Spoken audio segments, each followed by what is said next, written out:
Olá, amigo ligado na programação da TVT e você que nos assiste por um dos nossos distribuidores ou pela internet. No programa de hoje, o Brasil Consciência vai fazer um passeio pelas ciências biológicas. Você vai conhecer a brasileira que ganhou o Prêmio Nobel de Alimentação e que garante que o país pode até quadruplicar a produção de todos os alimentos se investir em tecnologias já disponíveis para o campo. Nós também vamos mostrar para vocês que uma moradora de São José dos Campos flagrou sem querer um ritual de acasalamento raríssimo de ser registrado na natureza entre duas cobras cascavéis. Veja na entrevista a seguir. Muito bem, amigo do programa Brasil Consciência. E agora a gente vai revisitar um assunto que a gente já havia falado, abordado em 2021. A gente está em contato com a bióloga Eletra de Souza, que é pesquisadora doutoranda da USP de São Paulo, para falar sobre a pesquisa dela com cobras, mais precisamente sobre a prevenção de acidentes ofídicos. A Eletra de Souza, para você que acompanha o nosso programa ou para você que não se lembra, era uma pesquisadora que em 2021 estava iniciando o doutorado dela para pesquisar jararacas e estabelecer algum tipo de relação entre o comportamento delas e os acidentes usando monitoramento via rádio. A gente vai falar com ela agora por conta de 2 vídeos que viralizaram nas últimas semanas aí no Brasil. Acompanhe. Uma verdadeira paz esse lugar, né? Estamos aqui agora no condomínio. O primeiro caso foi divulgado no início de maio. A corretora de imóveis Sani Galdino, de 26 anos, gravou o momento em que foi atacada por uma cobra cascavel às margens da BR-60 em Anápolis, a 55 quilômetros de Goiânia. Ela mostrou detalhes do atendimento com o SAMU, inclusive a marca das presas da cobra. Gente, olha ali! Cascavel. Meu Deus! Elas são. Só que. Ó, os cobras que a gente achou ali. O outro caso foi registrado praticamente uma semana antes, em São José dos Campos. Neste, não houve ataque, mas, mesmo sem querer, a moradora Jéssica Marques acabou fazendo um raro registro de um ritual de acasalamento da cobra cascavel. Muito bem, e tem uma peculiaridade, inclusive. A Eletra é de São José dos Campos, onde a gente tem esse registro aí dessas 2 cobras. Eletra, eu estava me preparando para perguntar para você se essas cobras eram um casal, mas você já me alertou que não. O que é esse comportamento aí que a Jéssica conseguiu registrar às margens da Via Norte? Então, esse comportamento, ele é super interessante, inclusive, né, para nós que estudamos serpentes, é super difícil de encontrar na natureza, e ele representa um comportamento de combate entre 2 machos. Então, algumas espécies de serpente, né, não só de serpente, mas outros répteis também, durante a época de acasalamento, os machos eles entram em disputa pelas fêmeas. E essas disputas elas podem ser inclusive físicas, né, como é o caso da cascavel. Então, esse comportamento a gente chama de dança-combate, e a ideia desse comportamento é que o macho que cansar por último tem acesso à fêmea, né? Então, ele ganha a disputa e ele tem vantagem em acesso à fêmea. Poxa, que coisa interessante. É comum registrar esse tipo de ritual? Não é comum, é super difícil. Sempre que a gente tem um registro desse em natureza, a gente inclusive costuma publicar esse registro, né, em artigos científicos, para corroborar, né, que é um comportamento reprodutivo que acontece na época de reprodução, porque a gente está, né, na época de reprodução das cascavéis, que é agora no outono e inverno. E sempre que a gente observa um comportamento desse na natureza, a gente tenta relacionar, né, com a época do ano, com se esse comportamento está previsto para acontecer nesse momento e tal, e tudo isso ajuda a gente a corroborar essas hipóteses de que seja um comportamento reprodutivo que aconteça aí na época reprodutiva da espécie.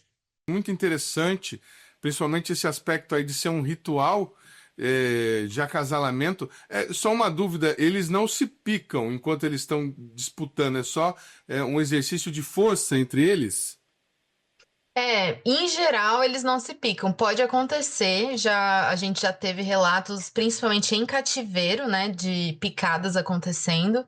Mas em cativeiro a situação é outra, porque em geral os bichos ficam de fato mais estressados, né, em situações de cativeiro. Mas na natureza a gente nunca teve nenhuma observação de picada, então eles realmente fazem um trabalho aí de resistência e força, né? Ver quem aguenta mais tempo, fazendo aquela dança toda e tal. E provavelmente havia uma fêmea ali por perto que eles estariam disputando. É, sim, provavelmente ela estava por ali. A Eletra de Souza, ela é especializada em ecologia de serpentes e lagartos, principalmente nessa questão da biologia reprodutiva. E esse período aí de reprodução tem alguma relação ou não com o outro incidente, o outro vídeo que a gente viu da cascavel que atacou lá a moradora que andava às margens da rodovia em Goiás? Então, na época reprodutiva, em geral, os machos, né, eles estão mais ativos em busca das fêmeas e engajando, né, nesses rituais. Então, digamos que esse período é um período bastante estressante para esses animais, assim, né, porque eles têm uma alta demanda de gasto energético justamente para conseguir se reproduzir. E lembrando que serpentes, né, são animais ectotérmicos, né, ou seja, são animais que regulam a temperatura de acordo com a temperatura ambiente, e isso já faz com que ela seja energeticamente um pouco mais deficiente do que nós, mamíferos, por exemplo. Isso gasta muita energia para manter as forças vitais do animal, né? Então, nessa época reprodutiva é comum que os machos, principalmente, estejam mais ativos. Então, os encontros com serpentes também podem aumentar devido a essa maior atividade. E acidentes podem acontecer, né? Então, nessa época de reprodução é mais comum acontecerem acidentes, justamente por causa da maior frequência de atividade dos animais. Algumas pessoas não têm conhecimento, mas os acidentes sofídicos eles são considerados, tem um termo que vocês biólogos usam, doença negligenciada. Doenças tropicais negligenciadas, isso. Doenças tropicais negligenciadas, como a dengue, como doenças transmitidas por mosquito. E há uma alta incidência no Brasil, que inclusive motivou os seus estudos com a jararaca. Eu gostaria que você falasse um pouco disso e como que está atualmente o seu estudo com esse animal. Sim, os acidentes ofídicos, eles são considerados doenças tropicais negligenciadas porque eles afetam principalmente o sul global, né? E pessoas em situações de vulnerabilidade econômica, como, por exemplo, trabalhadores rurais, populações indígenas. Aqui no Brasil, a gente tem uma incidência considerada alta, né, de acidentes ofídicos, mas não tão alta quanto outros países, como países da África ou até a Índia e etc. Mas esses acidentes são bem frequentes aqui no Brasil e nós temos a sorte de termos tratamento gratuito disponibilizado pelo SUS, né? A ideia de categorizar esses acidentes como doenças tropicais negligenciadas é justamente para chamar a atenção dos países onde esses acidentes acontecem, para que o aporte de soro, né, que é o tratamento eficaz contra a picada de serpentes, seja mais amplamente distribuído e chegue em regiões onde ele é realmente necessário, né? Então, esse é o objetivo da Organização Mundial de Saúde quando coloca os acidentes ofídicos como essa categoria de doenças negligenciadas. O meu trabalho ele busca entender como o comportamento das serpentes pode influenciar na ocorrência desses acidentes, né? Então, quando a gente pensa nos acidentes ofídicos, a gente tem que pensar da perspectiva tanto dos animais quanto dos humanos também, que estão ali dividindo espaço com esses animais, né? Então, eu parto um pouco desse princípio do ponto de vista dos animais, e eu estudo o comportamento espacial deles. Então, eu quero entender como que o fato deles utilizarem o espaço, como os hábitats que eles escolhem, vão afetar ou não a ocorrência desses acidentes e a distribuição desses acidentes no tempo e no espaço, né? Então, eu relaciono os hábitos de vida, as taxas de movimento com períodos do ano, épocas do ano, para tentar identificar possíveis épocas mais frequentes onde os acidentes podem ocorrer de acordo com essas características dos animais. Não, eu ia ressaltar para o nosso telespectador que os dois incidentes que a gente mostrou foram com cobras cascavel. Mas a pesquisa da Eletra de Souza, ela é feita com a espécie que registra o maior número de acidentes, né? 80%, conforme os dados que ela passou para a gente, dos acidentes ocorridos no Brasil são com as espécies de jararaca, e ela estuda uma espécie de jararaca, a jaracuçu, pronunciei correto, Eletra, é isso mesmo? Em É isso mesmo. acidentes lá no Vale do Ribeira, que tem um alto índice de acidentes com esses trabalhadores rurais, é por isso que ela está trabalhando lá. O trabalho dela é tão interessante que eu até gostaria que você detalhasse isso. Você amarrou um sensorzinho nas cobras e ficou perseguindo elas por lá para poder registrar o comportamento? É, mais ou menos. A gente não amarrou porque as serpentes elas trocam de pele, né? Então a gente ia perder esses rádios com muita frequência. Perdoe Mas a a gente ignorância aí. Não, tudo bem. Tem muitos trabalhos que fazem isso, mas são trabalhos de mais curto prazo, né? Que não tem problema se o bicho fugir e deixar o rádio para trás. Como o meu trabalho era de longo prazo, o ideal é a gente fazer um implante. Então, a gente tinha radiotransmissores, né? Que são dispositivos que emitem frequências de rádio, igual qualquer rádio aí. E aí a gente implantava esse dispositivo na cavidade celomática ali, né, da serpente, com a antena sob a pele. E através de uma antena mesmo, a gente ia sintonizando no nosso radioreceptor o canal, né, que a serpente estava ligada. E a partir disso a gente ia conseguindo rastrear ela no ambiente. E a gente fez isso ao longo de 2 anos, com 10 indivíduos de Botrop jararacuçu, né, que é a jararacuçu. E essa serpente, né, ela é uma serpente que ocorre em Mata Atlântica, principalmente em baixas altitudes, né? Então é, por exemplo, uma jararaca comum no litoral, aqui de São Paulo, e no Vale do Ribeira, que é uma região que está a 90 metros acima do nível do mar, ela também é bem comum lá. Mas ao longo do Brasil a gente tem mais de 35 espécies, né, de jararaca, tem espécies que ocorrem só no Cerrado, tem espécies que ocorrem só na Caatinga, enfim, é um gênero super bem evoluído aqui no Brasil, principalmente no Brasil, na verdade, e cada região vai ter a sua jararaca mais frequente. E o veneno dessa cobra, no caso de um acidente, ele costuma ser fatal? Existe alguma relação de uma ser mais perigosa do que a outra? Então, sim, cada espécie de jararaca costuma ter algum componente diferenciado na composição do seu veneno. Em geral, o veneno da jararaca, do grupo jararaca, é um veneno mais hemorrágico, ou seja, ele tem uma ação local, gerando forte dor, a coagulação fica comprometida, então a pessoa tende a sangrar com bastante.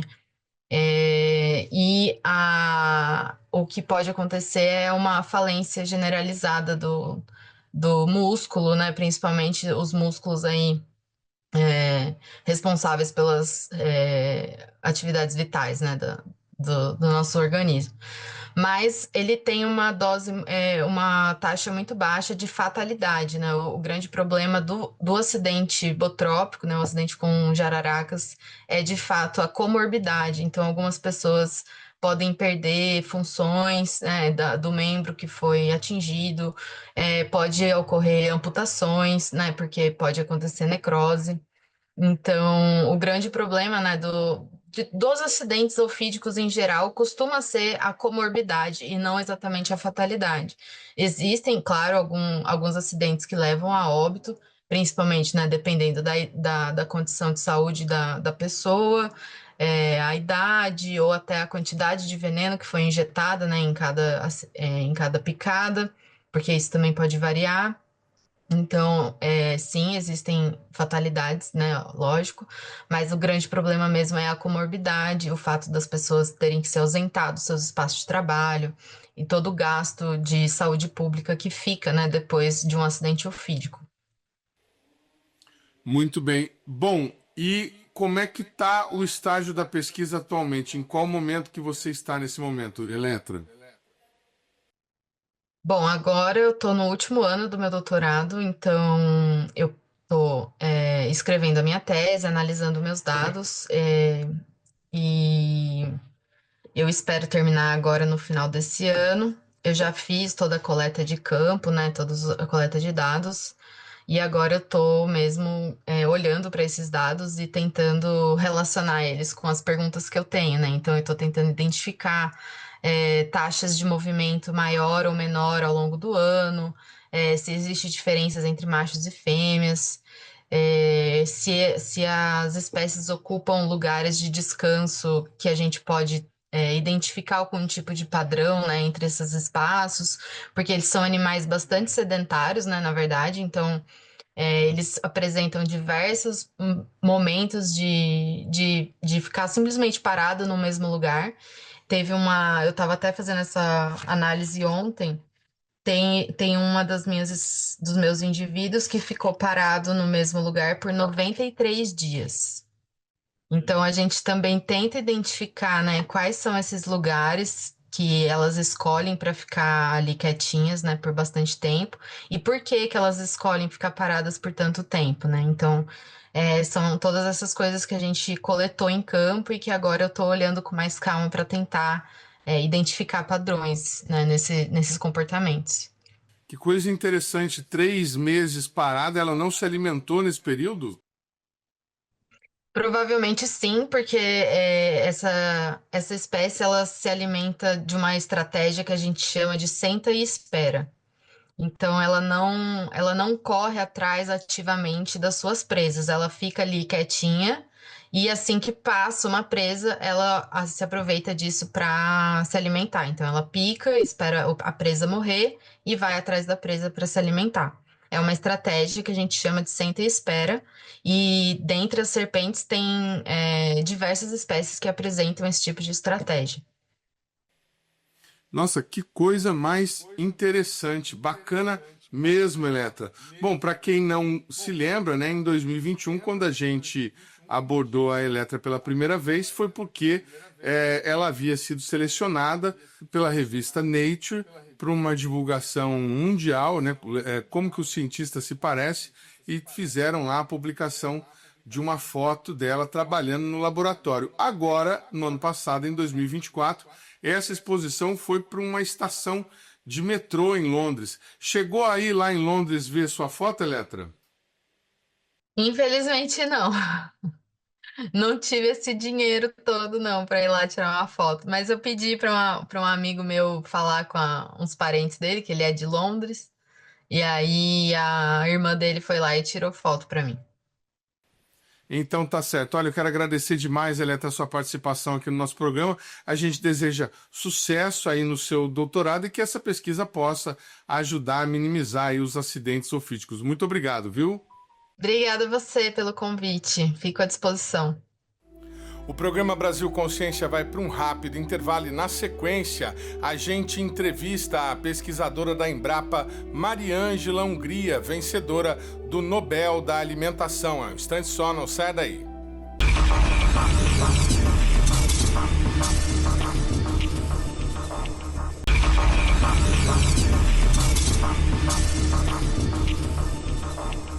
Minha trajetória, na verdade, nem começou na faculdade, começou muito antes, quando eu era criança, porque eu adorava biologia, tá? Minha avó era professora de ciências, tinha muita paciência comigo, fazia um monte de experiências no fundo do quintal. E daí, quando eu tinha 8 anos, ela me deu um livro que chamava Caçadores de Micróbio. Daí, no dia seguinte, eu decidi, nossa, eu quero ser microbiologista, avó, é isso que eu quero na vida. Só que eu não gosto de sangue, hospital, essas coisas, né? Eu gosto muito de natureza. Então, por isso que eu fui para agronomia. Mas eu já sabia na agronomia que eu queria ser microbiologista. Nós somos um país agrícola. 1/3 do nosso PIB depende da agricultura. E para fazer agricultura, você tem que usar fertilizantes químicos, né? Só qual é o problema? Fertilizantes químicos, eles são caros. Então, nós selecionamos micro-organismos que podem substituir esses fertilizantes químicos. Se nos anos 70 nós tivemos a Revolução Verde pelos usos de fertilizantes químicos, agora, em 2020, né, nessa década, nós estamos na micro-revolução verde, que é o uso dos micro-organismos para produzir mais, numa agricultura regenerativa. Nós nem falamos mais só de sustentável, a gente vai conseguir até regenerar, voltar cada vez mais a um solo saudável, a produções elevadas, mas que são produzidas de um modo sustentável.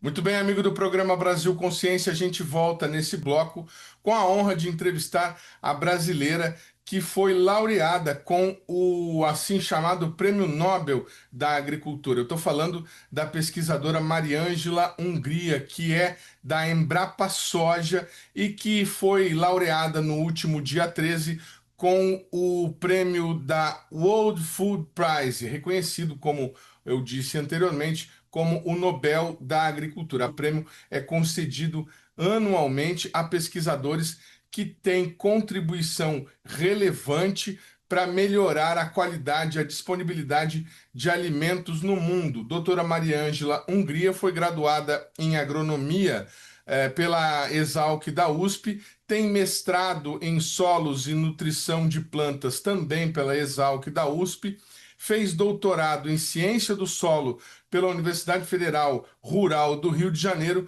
e pós-doutorado em 3 universidades dos Estados Unidos. O anúncio do prêmio para a doutora Mariângela condecora mais de 4 décadas de dedicação à pesquisa em agricultura no Brasil. Doutora Mariângela foi uma das pioneiras na defesa da fixação biológica de nitrogênio no solo e, ao longo da carreira, desenvolveu dezenas de tratamentos que substituem os fertilizantes sintéticos por elementos biológicos. A estimativa por baixo é de que as tecnologias que a doutora Mariângela desenvolveu tenham sido usadas em mais de 40 milhões de hectares no Brasil, economizando cerca de 25 bilhões de dólares por ano em insumos para os nossos agricultores. Ela está na Embrapa desde 1982 e também é professora universitária nas redes federal e estadual de ensino lá do estado dela, no Paraná. Doutora Mariângela, muito obrigado por a senhora ter aceitado o convite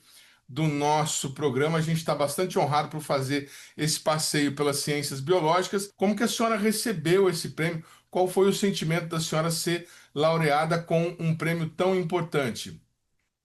Olha, foi uma super emoção, um misto de... Olha, parece que um turbilhão, um filme da minha vida científica passou na hora que eles falaram, mas incredulidade, sabe? Porque realmente porque o que acontece? Existe o prêmio, as categorias do prêmio Nobel, né? E não existe agricultura ou produção de alimentos ou segurança alimentar nessas categorias. E em 1970, Norman Borlaug, que era também um engenheiro agrônomo, ele fez aquilo que se chamava de Revolução Verde, ficou chamado de Revolução Verde, porque o mundo estava muito preocupado com a teoria malthusiana, que a população cresceria exponencialmente, realmente a produção de alimentos já estava faltando. Então, ele fez que, com o melhoramento, e na época ele trabalhou o melhoramento de trigo e de milho, junto com uma adubação pesada de químicos, conseguiu aumentar muito a produção de alimentos e tirou milhões de pessoas da fome. E ele recebeu o Prêmio Nobel da Paz por isso, porque não existia categoria, né, de produção de alimentos ou agricultura. E ele, então, criou uma fundação que ele falava que era muito injusto não ter essa categoria, e ele queria fazer um prêmio à altura e nos mesmos moldes do Nobel. Então, por isso que ele é chamado, né, ele não é um prêmio Nobel, mas ele é o Nobel da Agricultura. Então, imagina, eu aqui no interior do Paraná, com todas as dificuldades da ciência brasileira, todas as dificuldades do tamanho do país, que a gente quer atender todos os agricultores, receber a notícia que ganhou o equivalente ao Nobel, entende? Nossa, até agora está difícil de acreditar, viu? Mas como é que a senhora recebeu o prêmio? Alguém ligou para a senhora, viu uma cerimônia que a senhora estava assistindo? Como é que foi? Não, foi assim, foi em fevereiro eu recebi um e-mail que eles queriam fazer uma videochamada, porque quando eles entregam lá o prêmio, tem uma semana que chama de diálogo Norman Borlaug, que é muito importante. Assim, são palestras, discussões, as mais relevantes do mundo no nosso tema. E eu entendi nessa semana, eu fiquei super histérica e feliz. E eu comecei a falar feito uma louca, porque eu estava muito feliz, falando, ai, não acredito, eu vou poder falar, olha, os biológicos brasileiros, a gente pode falar muita coisa para o mundo, porque está um sucesso, porque eu tenho resultados incríveis, nem acredito que vocês vão dar essa oportunidade para mim, sabe, assim, histérica mesmo. E 3 pessoas assim, né? E daí eles falaram assim, agora a gente pode falar? Eu falei, ai, desculpa, tal. E aí que eu estava empolgada demais. Claro, podem falar realmente o que vai ser. Dentro de mim, eu já pensei que eles iam falar, não, vamos cortar essa mulher, que essa mulher é louca, né? Não queremos isso aí. Daí eles falaram, não, olha, você vai ter muita oportunidade de falar, mas não vai ser uma palestra, você vai vir e vai falar porque você ganhou o prêmio. Eu, que prêmio? Eles, não, o prêmio. Eu falei, o prêmio? Eles falaram, sim, o prêmio.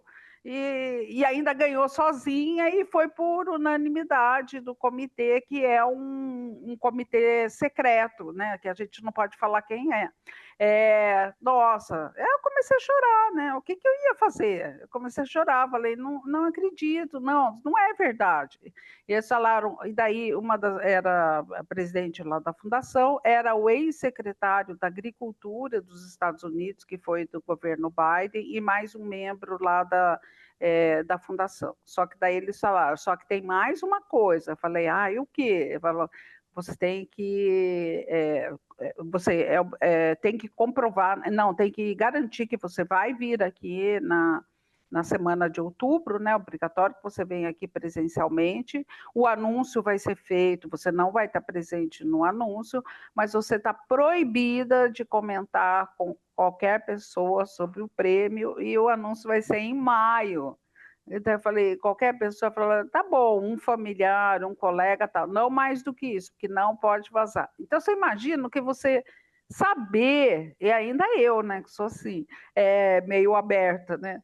Você saber que você ganhou o top do prêmio, não poder contar para ninguém por 2 meses. Olha, essa parte acho que foi a mais difícil mesmo. Daí, no dia 13, nossa, eu estava super nervosa, porque até o fim, será que eles vão me anunciar mesmo? Será que não vão mudar de ideia? E daí, dia 13, assim, eu fui até para São Paulo, que minha filha mais velha mora lá. Eu falei, eu quero assistir junto com as 2 filhas, né? Então, fui com a filha mais nova para assistir com a mais velha, e daí pelo menos eu pude falar, né? Que nem eu estou falando aqui com você. E deve ter sido difícil ir trabalhar esses 2 meses, entrar na Embrapa e não contar para ninguém, né? Nem fale, olha, foi difícil. Doutora, a gente está vivendo, ou tem vivido no nosso país, no mundo mais ou menos, né? A mesma coisa, uma discussão entre preservação do meio ambiente e a turma do negacionismo que acha que tem que desmatar, produzir enfim. E a senhora, pelo trabalho da senhora, economizou ou permitiu que se lançasse muito menos CO2 na atmosfera Sim. por conta do uso de material orgânico. Como é que a senhora vê essa discussão e o que a senhora falaria para essas pessoas? Existe possibilidade de manter a produtividade sem agredir o meio ambiente?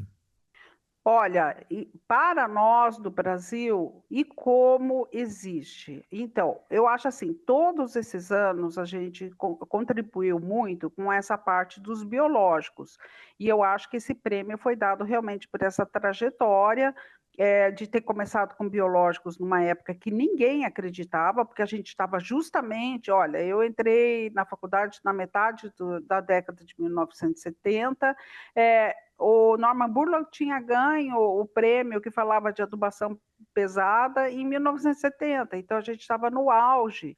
Então se achava que a agricultura de larga escala só podia ser com adubação química pesada.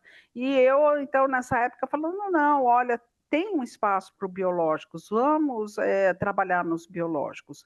E nunca ter desistido para isso, certamente contribuiu hoje para aqueles números que você deu, tá? Que é 40 milhões de hectares, só com a cultura da soja, o que a gente deixou de gastar com fertilizante nitrogenado, 25 bilhões de dólares, e um número que você citou, que é muito importante, só na cultura da soja, não ter usado fertilizante nitrogenado, evitou a liberação para o meio ambiente de 240 milhões de toneladas de CO2 equivalente.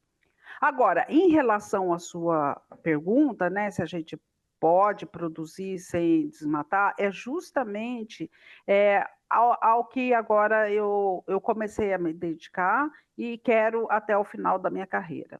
Veja só, e eu sou bastante crítica e sou muito sincera, sabe? Eu realmente não meço as consequências. Quem fala isso é mau produtor, tá? Porque o que a gente tem hoje? A gente tem, por exemplo, pega a soja, a cultura da soja, aí a gente anda patinando, o Brasil é o maior produtor, o maior exportador de soja do mundo, mas a gente anda patinando aí na produtividade, sabe? Fica ali 3.000, 3.200, 3.300, sendo que a gente sabe que o potencial é 7.000, 8.000 quilos por hectare, o potencial das cultivares que a gente tem hoje. E tem agricultor que produz, então eu falo, não é nem o tanto, mas que seja de 3.500 para 5.500, que é super razoável. Nós temos hoje tecnologia para isso. Vários produtores produzem. Então, vamos passar de 3.500 para 5.500, usando as tecnologias que estão disponíveis para o agricultor? Vamos. Então, precisamos aumentar, expandir para continuar produzindo 3.500? Não, vamos produzir onde a gente está, 5.500. Então, esses que falam que precisam mais porque não saem do 3.000 e pouco, eu acho que são agricultores que deveriam procurar mais a tecnologia. Agora, qual o outro grande trunfo que a gente pode ter? Que isso que eu tenho me dedicado agora. Nós temos hoje no Brasil uma área com pastagens que equivale a mais de 2 vezes toda a área com todas as culturas do Brasil, tá? Então, só que 60%, 70% dessas áreas são degradadas. Então, a gente tem investido, de nossa parte, em recuperação dessas áreas com biológicos, os resultados têm sido fantásticos. O governo brasileiro também criou o programa agora de recuperação de pastagens degradadas, que fala na recuperação de 40 milhões de hectares, eu acho que até 2030, uma coisa assim. Então, o que acontece? Recuperando essas áreas, nossos biológicos, por exemplo, mostram que nessa recuperação a gente consegue não só aumentar a produção de biomassa, como aumentar o teor de nutrientes dessa biomassa de pastagens. E daí isso significa não só mais comida para o gado, como comida de melhor qualidade. Tendo mais comida para o gado, você pode o quê? Aumentar o número de cabeças por hectare, que hoje é muito baixo no Brasil, e pode liberar aí hoje a área cultivada, liberando essas pastagens, a gente pode duplicar, triplicar ou até quadruplicar a produção brasileira hoje de todas as culturas sem ter que derrubar uma árvore. Nós temos área que já está aberta, elas precisam ser recuperadas, que foram degradadas por um manejo horrível, tá? Mas a gente tem também tecnologia, precisa de investimento, mas a gente tem tecnologia comprovada que recupera muito e podemos liberar aí 40, 80 milhões até de hectares. Imagina, é muito mais do que... É a área toda cultivada hoje com o Brasil, a gente pode dobrar com área já existente, sem ter que quebrar uma árvore.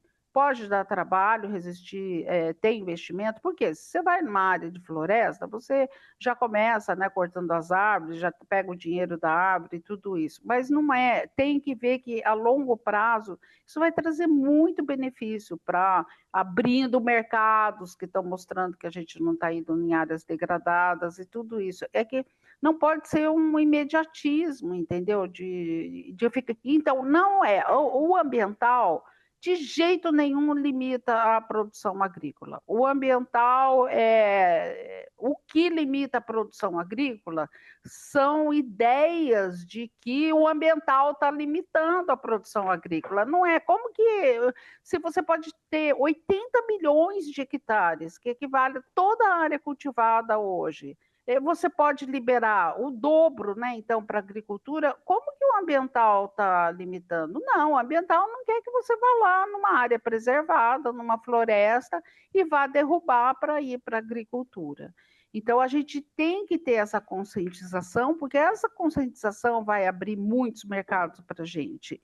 E porque a gente merece manter essas áreas preservadas, e principalmente porque a gente não precisa avançar nessas áreas que estão preservadas. Olha, que coisa interessante ouvir a doutora Mariângela falando sobre esses aspectos. Esse pessoal que costuma defender o agro, que o agro é pop, costuma ser contra a ciência, e justamente a ciência é a promotora do desenvolvimento agrícola no Brasil. A senhora que tem mais de 4 décadas de trabalho nessa área, é testemunha ocular de que o Brasil só é potência agrícola graças ao trabalho da Embrapa e dessas tecnologias que a senhora ajudou a desenvolver, como essa da questão da fixação do nitrogênio no solo. Eu queria que a senhora falasse um pouco disso, porque é importante que a gente ressalte para as pessoas o quanto isso foi fundamental para que o Brasil se tornasse a potência agrícola que ele é hoje. Sim, então, olha, por exemplo, como eu falei, vou dar só um exemplo lá da soja, de novo, porque eu sou da Embrapa Soja, né? Nós somos os maiores produtores e exportadores, e eu garanto isso sem nem titubear um segundo. Isso só é possível por causa da fixação biológica de nitrogênio e pelo trabalho que a gente desenvolve. Por quê? Porque a soja, o valor da soja está muito no alto teor de proteína que ela tem.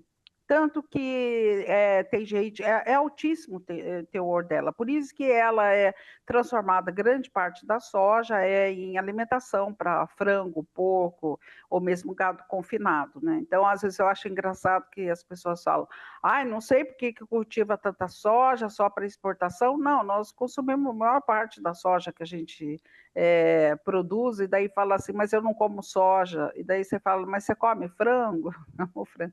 Então você não está sabendo, mas você está comendo soja, tá? Você toma lactáceos.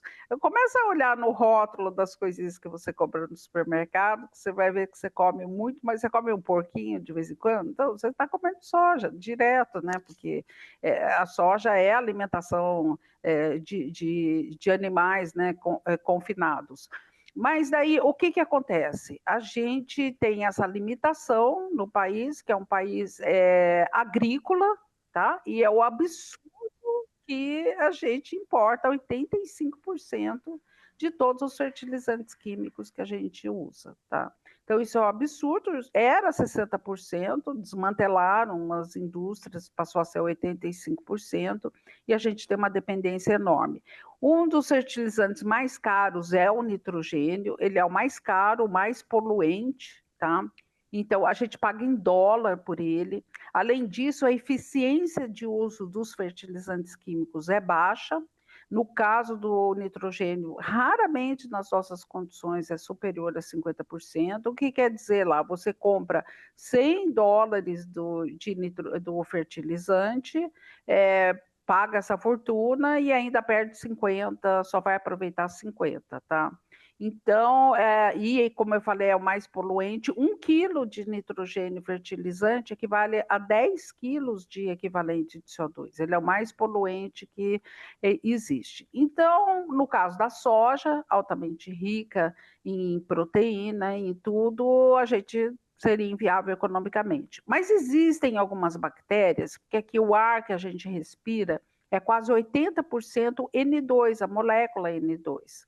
E esses dois são duas moléculas, então, de nitrogênio, com uma ligação entre elas muito forte. Na indústria, para quebrar, a gente precisa de uma média de 6 barris de petróleo por tonelada de amônia, porque a pressão e altas temperaturas para quebrar essa ligação, tornar o nitrogênio disponível, fazer o fertilizante.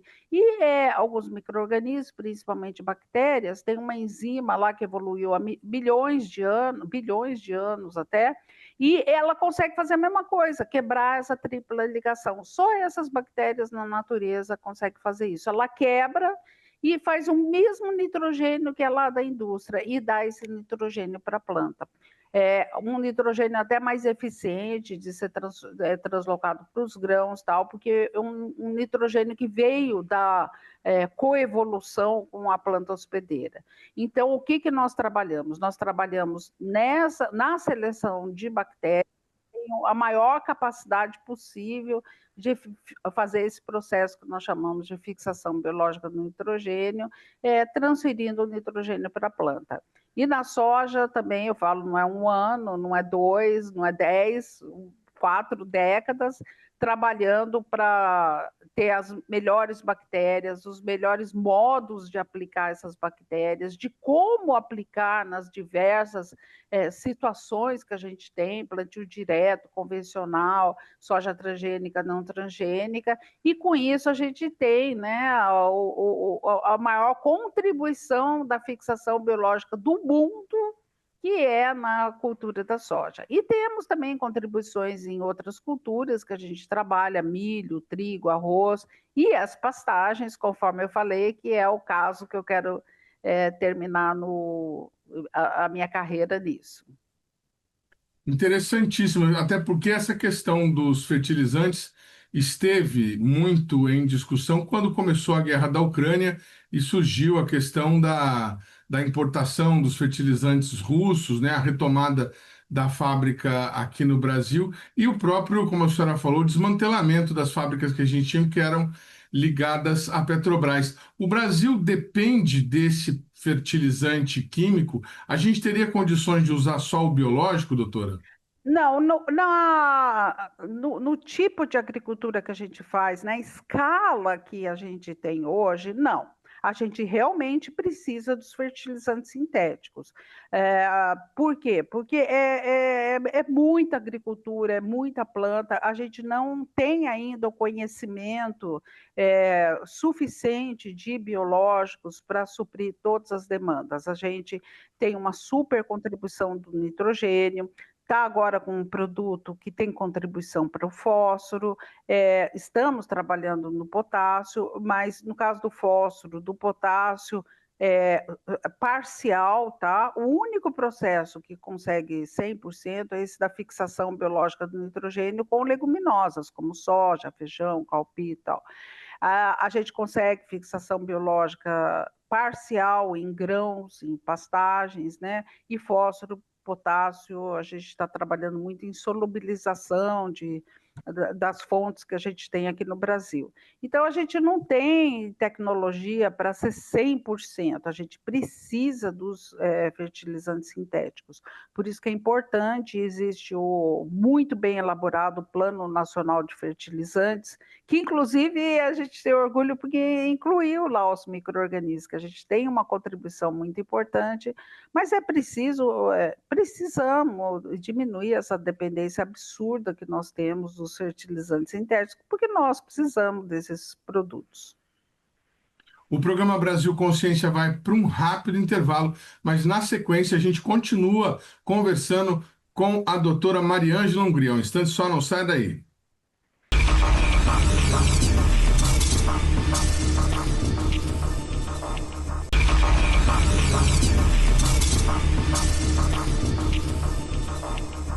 Terceiro bloco, o programa Brasil Consciência de volta. A gente continua nosso bate-papo aqui com a doutora Mariângela Hungria, brasileira laureada com o Prêmio Nobel da Agricultura pelas relevantes contribuições que ela teve para a produção de alimentos no mundo nos últimos 40 anos. Doutora Mariângela terminou o bloco passado falando da questão do uso de fertilizantes. Doutora, eu queria fazer uma outra pergunta para a senhora, mudar um pouco da linha da nossa conversa. Nas entrevistas que a senhora concedeu depois do anúncio do prêmio, a gente notou em algumas respostas a senhora reforçando a questão da mulher. Nesse mesmo programa, quando a senhora assistir, a senhora vai ver que a gente entrevistou também uma outra pesquisadora, uma mulher, uma menina daqui de São José dos Campos, que faz uma pesquisa interessantíssima para tentar mitigar aí a questão dos riscos de acidentes ofídicos com cobras no Brasil. Como é que foi para a senhora trabalhar nesse meio agrícola nos últimos anos? Há um impedimento, há uma dificuldade maior de ser aceita, de ser ouvida por ser mulher? Olha, eu fui fazer agronomia, né? Que nem eu falei, metade da década de 1970, era um ambiente extremamente masculino, extremamente machista, e eu ainda era uma menina da cidade, entendeu? Eu não tinha tradição, não tinha fazenda, não tinha nada. Eu fui porque realmente eu queria muito ser cientista e produzir alimentos com micro-organismos, né? E então tinha o preconceito de ser mulher da cidade e falando de biológicos que não tinha futuro. Para piorar, ainda virei mãe na faculdade. Daí de mãe ainda tinha uma filha especial, né? Nossa, eu era o total improvável. E meus amigos falavam, ai que pena, você é tão inteligente, jogou toda a sua vida fora, né? E daí isso não era fácil. E eu queria muito ir para a pesquisa e achava que na pesquisa deveria ser um ambiente mais culto, assim, não, com maior acesso à educação, que não tivesse tanto preconceito contra mulheres, mas não era, tinha muito preconceito, muito pela área que eu tinha escolhido, né, que achavam que não tinha futuro, e também por ser mulher. Eu tive muita sorte que a pessoa que me contratou, eu fui fazer doutorado na Universidade Federal Rural do Rio de Janeiro, a convite de uma mulher fabulosa que mudou a minha vida, a doutora Joana Dobereiner. Ela, inclusive, foi candidata a Prêmio Nobel de Química. Ela era uma mulher inteligentíssima, fabulosa, incrível, a maior cientista que eu conheci. E ela era da Embrapa, me convidou para fazer doutorado lá, e depois de 8 meses, ela me ofereceu, falou que queria que eu fosse contratada pela Embrapa. Eu fiquei assim, porque tinha uma fila de gente, né? Eu falei, nossa, mas doutora Joana, tem tanta gente, por que eu? Ela era bem assim, sabe? Não, porque é você, se não for você, não vai ser ninguém. Hoje, quando eu penso, sabe, o que eu devo a ela, porque eu não consegui nem estágio na faculdade. Eu trabalhava, né, porque eu tinha família, mas toda vez que eu ia pedir um estágio, me recusavam, sabe, porque é mãe, vai ter trabalho com criança. E a doutora Joana, ela viu em mim aquele amor profundo que eu tinha pela ciência. Ela deve ter achado que eu era uma pessoa capaz. Ela não viu em mim que eu era mãe de 2 filhas, de uma filha especial e morava a centenas de quilômetros de qualquer parente que pudesse me ajudar. Eu nunca vi a doutora Joana ter um preconceito contra alguém que tivesse maternidade ou qualquer problema. Então, eu sou extremamente grata a ela, não só por ter me ensinado ciência, como não ter sido mais uma pessoa que falou não para mim. Depois, eu posso falar que toda a minha carreira eu realmente sofri tipos de preconceito, mesmo na pesquisa, mas principalmente por ser mãe de uma filha especial, que muitas vezes eu tinha que falar, não, olha, eu não posso viajar porque eu estou com esse problema. Agora há uma época que eu tenho que me dedicar a isso, mas também as pessoas não veem que parte desse prêmio, eu acho que a maior parte desse prêmio foi por causa da minha filha especial. Por quê? Porque eu falava assim, não, eu não posso viajar tanto, eu adoraria ir, congressos no exterior que me convidam, mas não posso ir. Mas o que eu vou fazer? O que eu posso fazer? E eu gosto muito de escrever. Então eu falei, nossa, uma coisa que eu posso fazer tranquilo é escrever. Vou escrever os artigos científicos, livros, folder para agricultor. Eu vou me concentrar numa coisa que eu posso fazer nos tempos que eu não posso viajar. Eu viajei, sempre que eu podia, eu atendia aos pedidos. Mas e essa parte dos artigos científicos, hoje lá da minha área no Brasil de Ciências Agrárias, eu sou a top, a número 1, jamais imaginaria isso. Eu sou a que mais tem o índice de publicação, o índice H, né? No Google Scholar já está H100, até eu fico sempre no ranking número 1, sou considerada lá em Stanford em 1%. Se não fosse a minha filha, se não fosse essa limitação, eu não estaria aí. Então, o que eu acho assim, pessoas que têm um problema na vida não podem considerar, isso aí vai limitar a minha carreira, minha produção. Não, porque todas as coisas exigem diferentes ações, então você tem que pensar, bem, eu não posso fazer isso, mas o que eu posso fazer que daí eu vou me concentrar naquilo e de repente encontro um colega, que nem eu tenho um colega de trabalho maravilhoso, Marco Antônio Nogueira, que ele adora viajar, então ele assume muitas viagens para eu ter que viajar menos, mas daí eu me concentro em escrever as coisas do nosso grupo. E o interessante é que eu tive muito preconceito em relação, principalmente à minha filha deficiente, e uns 5 anos me pediram para falar da carreira pessoal e científica, e daí eu expus isso. E desde então eu passei a ser um porta-voz, porque a recepção foi tão incrível. Várias pessoas com filhos deficientes, com problema, passaram a escrever falando, olha, eu achava que não ia dar certo, depois que eu vi que você que chegou onde chegou, você tinha esse problema, então estou me sentindo capaz de ir. E foi uma das experiências, tem sido uma das experiências mais incríveis da minha vida, esses e-mails, ou em palestra que eu comento alguma coisa, tem gente que chega às lágrimas, abraçando, nossa, agora eu sei que eu vou poder porque você conseguiu. Então, eu acho isso muito importante. Qual é a comorbidade que a filha da senhora tem, por gentileza? Desculpa a pergunta. Ela tem deficiência mental múltipla, é um quadro meio misto, mas posso te falar que é meu super tesouro, que é a pessoa mais carinhosa do mundo, que eu acho que eu sou a pessoa mais amada do mundo, tá? Porque não tem uma filha que ama tanto, até me preocupa, né? E ela sempre foi uma inspiração, porque eu acho assim, quem tem um filho com necessidades especiais, sabe que se preocupa muito com o futuro, com o que vai deixar para o filho, como que vai deixar o filho, e como que vai deixar o filho inclui deixar um mundo melhor, sabe? Um mundo que aceite a diversidade, um mundo que seja ambientalmente melhor, sabe? Eu acho que a gente se preocupa muito com isso, então nós, pais de filhos especiais, temos um carinho especial por sustentabilidade agrícola também, tá? Eu tenho um filho autista e eu entendo um pouco do que a senhora está falando, é até inspirador. Muito obrigado pelas palavras que a senhora disse. Bom, e eu gostaria de entrar num outro assunto agora. A senhora participa do projeto brasileiro da Space Farm Brasil, que está aí com o desafio de colocar o Brasil no projeto Artemis, buscando algum tipo de cultura, algum tipo de plantio que possa ser feito na estação lunar que está sendo projetada pelo projeto, astronautas que devem ficar por longos períodos lá no espaço, então é necessário ter alguma maneira de produzir alimentos na Lua.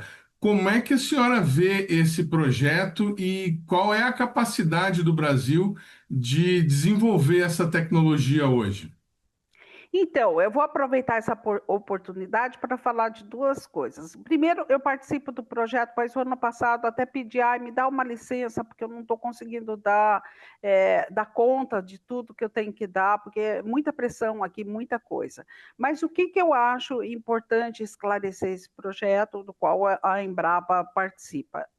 Eu vejo que tem opiniões muito divididas e que falam isso, é um absurdo gastar dinheiro isso, porque a gente tem que ver de plantar aqui na Terra e não ir para o espaço. Então, nesse ponto, eu quero esclarecer uma coisa, que nem eu acho que vale muito a pena você convidar a Alessandra, uma das coordenadoras, uma pessoa excepcional, e para ela vir falar do projeto, mas eu só quero esclarecer uma coisa, não é o fato de plantar na Lua, não tem ideia do conhecimento e das soluções para a agricultura na Terra que esse projeto pode ter.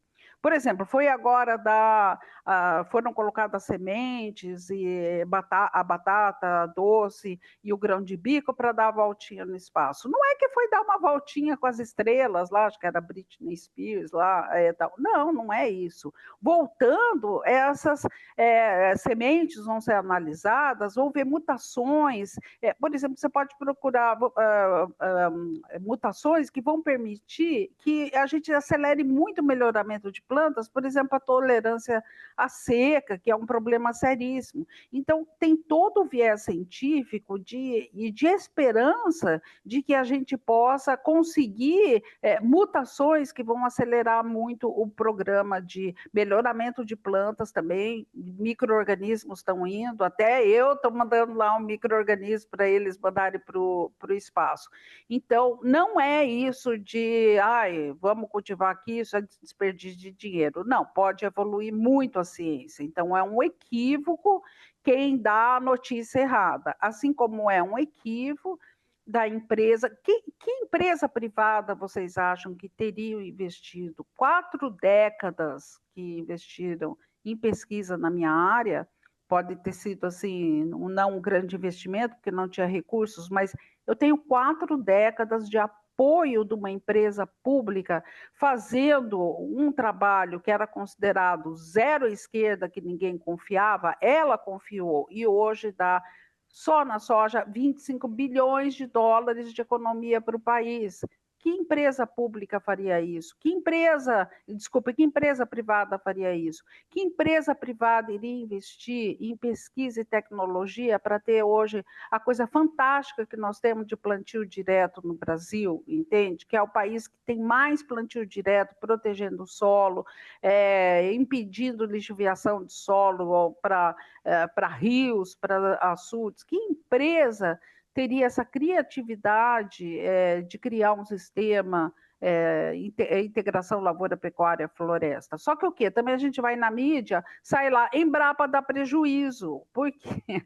Porque a gente não vê de nada, daí sai lá, Embrapa paga os salários e investe em pesquisa. Então, nós somos sempre na lista lá, aparece como empresa que dá prejuízo para o país. Nós temos um cálculo muito interessante que chama balanço social, tá? Que eu acho que desse ano deu que o real investido na Embrapa dá um retorno para o país de R$ 25. Então, isso deve ser considerado. Agora, tem muita gente que fala, a Embrapa tem que ser fechada, porque ela dá prejuízo para o país, porque ela fala também, a função da Embrapa é tipo, a partir do momento que o setor privado tem condições de assumir, ela cai fora, porque a gente tem tantos problemas que a gente tem que assumir. com um quadro cada vez maior. Imagina, lá em 1981, quando eu entrei na Embrapa, eram 10 mil e poucos funcionários, hoje nós somos 7 mil, e olha quanto que a agricultura expandiu. Nós aqui na Embrapa Soja, quando eu entrei, eram 5 milhões de hectares. Nós temos o mesmo número de pesquisadores para atender hoje 47 milhões de hectares. Então, a gente se desdobra, nós não somos ineficientes. Agora, quando o mercado consegue assumir uma coisa, a gente dá graças a Deus, que bom que foi, por exemplo, mas daí falam, tipo, a Embrapa tinha 80% do mercado de semente de soja, hoje não tem nem 5%. Ai, que bom que o mercado conseguiu, porque assim a gente consegue, a gente está super investido no soja baixo carbono, e várias tecnologias que precisa o setor público fazer. Então, é a defesa de esclarecimento à população. E isso fazem programas como o seu, sabe, que realmente tentam levar o conhecimento correto e não notícias sensacionalistas. Doutora Mariângela Hungria, foi uma honra poder entrevistar a senhora aqui. A gente vai seguir acompanhando a história da senhora. Estamos torcendo aqui, vamos acompanhar de longe a entrega do prêmio mais no final do ano. E a gente deseja sucesso nessa nova etapa da sua carreira que a senhora anunciou aqui, com a pesquisa relacionada ao desenvolvimento de pastagens que possam diminuir o volume de áreas para pastagens e aumentar o de agricultura. Muito obrigado mais uma vez e sucesso para a senhora, viu? Sucesso para vocês que transmitem as notícias corretas, certo? Muito obrigado. Obrigada. O programa Brasil Consciência de hoje vai ficando por aqui. A gente volta na semana que vem com mais uma atração inédita para vocês. Você que quiser conferir os demais conteúdos produzidos pelo CINDCT, nossas redes sociais estão aí na tela neste momento. O Brasil Consciência também está disponível na íntegra no canal da TVT. Obrigado, gente. Um abraço. Tchau, tchau.